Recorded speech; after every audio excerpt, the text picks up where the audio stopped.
Assalamu alaikum. In today's video, we are going to discuss the romanticism and classism in English literature. ये जो दो approaches हैं, tendencies हैं English literature के अंदर, जिनमें बड़ा ही ज़बरदस्त किस्म का लिटरेचर जो है वो लिखा गया, इनको दोनों को ही बड़ी ख़ास अहमियत हासिल है। तो चलिए इनको डिस्कस करते हैं डिटेल में, इनके इम्पॉर्टेंट फ़ीचर्स को, इनसे रेलेवेंट जितनी भी चीज़ें हैं इनको हम डिटेल में डिस्कस करते हैं। तो रोमांटिसिज्म और क्लासिज्म जो हैं, ये दो एक मुतफरक किस्म के रुझानात हैं, ठीक है, हिस्ट्री ऑफ इंग्लिश लिटरेचर के अंदर। एक को कहा जाता है क्लासिक और दूसरे को कहा जाता है रोमांटिक, ठीक है। तो हिस्ट्री में अगर हम देखें तो कुछ टाइम ऐसा है कि जिसमें एक लिटरेचर की जो टेंडेंसी थी, रुझान था, वो गालिब रहा, तो कभी दूसरे ने आकर उसकी जगह ले ली। तो इसी तरीके से यानी एक के बाद एक टेंडेंसी जो है वो गालिब आती रही दूसरी के ऊपर, और एक के बाद एक यानी कि अपनी जगह लिटरेचर के अंदर बनाती रही। और हिस्ट्री में अगर हम देखें तो इंग्लिश लिटरेचर जो है, तो एलिजाबेथन पीरियड, जो क्वीन एलिजाबेथ के दौर में जो लिटरेचर लिखा गया शुरू में, तो उसे जो है वो फर्स्ट रोमांटिक पीरियड कहा जाता है, रोमांटिक पीरियड के हवाले से। जिसके जो बड़े बड़े जो शायर और बड़े बड़े जो राइटर्स थे, उनमें क्रिस्टोफर मार्लो, ठीक है, विलियम शेक्सपियर, और इसके अलावा स्पेंसर, और इस तरह के जो बड़े बड़े नाम हैं, तो उन्होंने इस जो एलिजाबेथन पीरियड है, जिसे फर्स्ट रोमांटिक पीरियड भी कहा जाता है, इसको डोमिनेट किया। और यूं ही ये पीरियड ख़त्म हुआ तो इसके बाद फ़ौरन से फिर क्लासिकल पीरियड जो है वो स्टार्ट हुआ 80th सेंचुरी के, यानी कि 80th सेंचुरी में।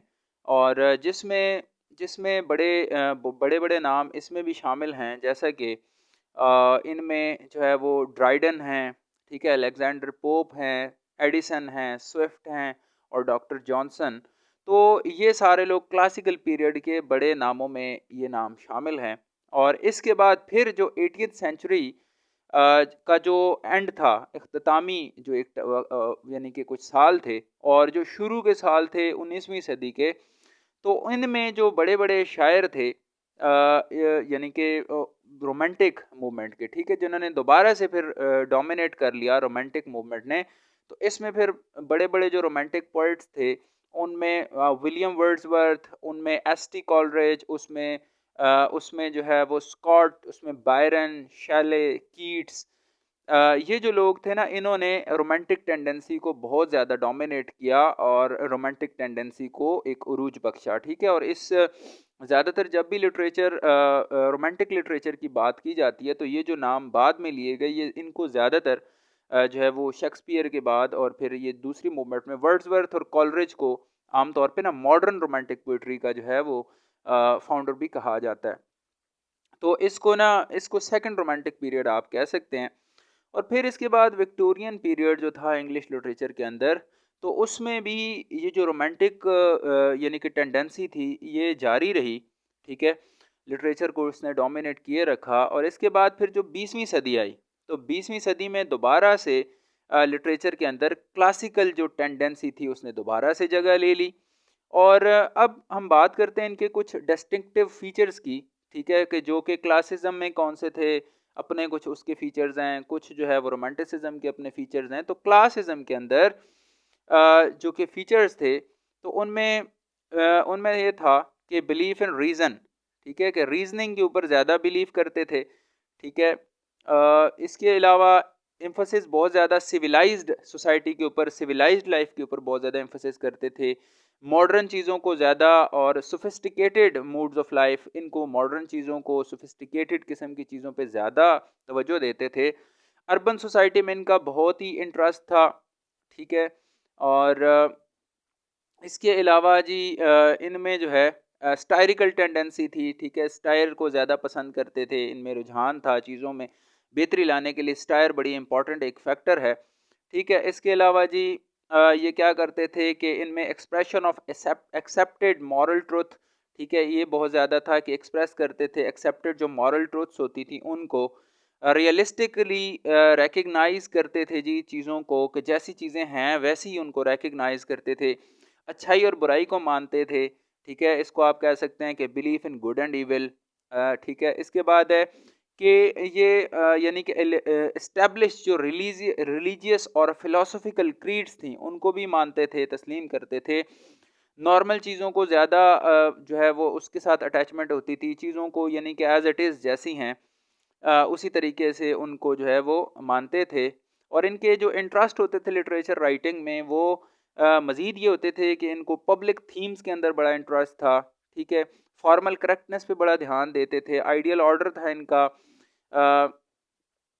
दोनों यानी कि इस दौर की पोइट्री भी और प्रोज़ दोनों जो है वो काफ़ी ज़्यादा फ़ेमस हुए, ठीक है? फॉर्मल पोएटिक डिक्शन यूज़ करते थे, सेल्फ कॉन्शियस ट्रेडिशनलिज़्म इनमें था, ठीक है? इसके अलावा इनका मतलब जो लैटिन लिटरेचर के साथ इनका लिटरेचर काफ़ी लिंक्ड था।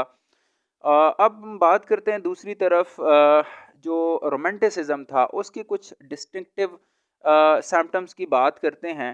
तो उसमें रोमांटिसिज्म में जो के सिम्पटम्स थे वो था जी कि बिलीफ इन फीलिंग्स, फीलिंग्स के ऊपर ज़्यादा बिलीव करते थे, फीलिंग्स एहसासात के ऊपर शायरी और चीज़ें लिखी जाती थी, इमेजिनेटिव चीज़ें ज़्यादा होती थी, इंट्यूशन यानी जैसे हम आम ज़बान में उर्दू में या जनरली वजदान कह सकते हैं, गहराई में चीज़ों को सोचना, इमेजिन करना चीज़ों को।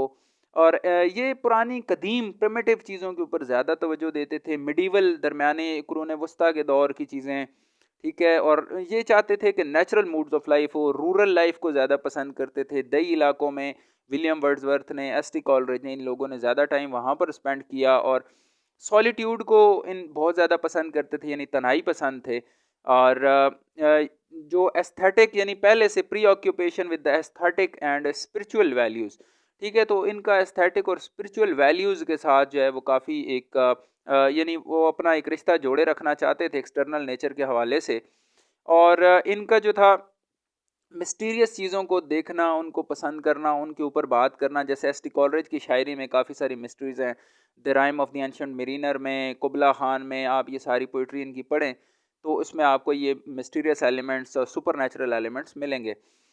इसके अलावा इनका जो आइडियल और इन्फिनिट चीज़ों की रुझान था, ठीक है? मिथ मेकिंग, मिथ्स बहुत ज़्यादा यानी पैदा कर देते थे। खूबसूरती को अ, जो वो यानी उस खूबसूरती को डिस्कवर करते थे जो कि सच्चाई पर मबनी होती थी। तरक्की के ऊपर, प्रोग्रेस के ऊपर ये लोग बिलीव करते थे।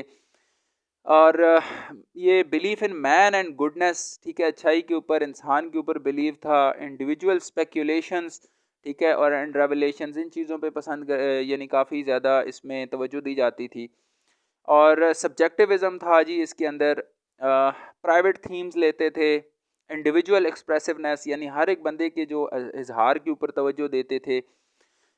इसके अलावा जी कि इमेजेस और सिंबल्स, इमेजरी इनकी पोइट्री में ज़्यादा यूज़ होती है, सिंबल्स इनकी पोइट्री में या ज़्यादा यूज़ होते हैं, यानी जो एक पोएटिक डिवाइसेस हैं उनका यूज़ ज़्यादा इनके कामों में नज़र आता है। और ज़्यादातर ये जो रूरल और सॉलिट्यूड और इस तरह की चीज़ों को ज़्यादा पेश करते थे।